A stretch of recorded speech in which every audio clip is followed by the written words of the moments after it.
ভিন রাজ্যে বাঙালিতে হেনস্থার অভিযোগ, হেল্পলাইন এবার পুলিশের। ভিন রাজ্যে কাজে কি সমস্যায় পড়লে যোগাযোগ করার জন্য বিজ্ঞপ্তি দিয়ে জানিয়েছে রাজ্য পুলিশ। বিজ্ঞপ্তি দিয়ে হেল্পলাইন নাম্বার চালু রাজ্য পুলিশের তরফ থেকে।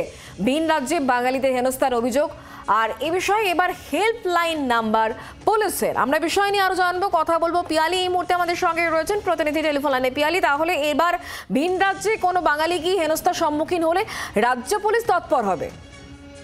একেবারে দেখো, নবান্নে একটি সেল খোলা হয়েছে এবং একটি হেল্পলাইন নাম্বার চালু করা হয়েছে।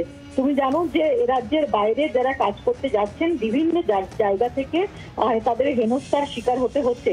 এইরকম একটা পরিস্থিতিতে যেহেতু রাজ্যের বিভিন্ন জায়গা থেকে এরকম খবর আসছে, সেই কারণেই রাজ্য পুলিশ এখন তৎপর। গতকালকে এডিজি আইন শৃঙ্খলা তিনি সমস্ত জেলার পুলিশ সুপার এবং যারা কমিশনাররা রয়েছেন তাদের সঙ্গে বৈঠক করেন এবং হেল্পলাইন নাম্বার চালু করা হয়েছে। মূলত যেটা জানানো হয়েছে যে এই হেল্পলাইন নাম্বারে ফোন করে কেউ যদি কোনো রকম সমস্যার কথা জানায় তাহলে তারা ইন্টারভেন করবেন।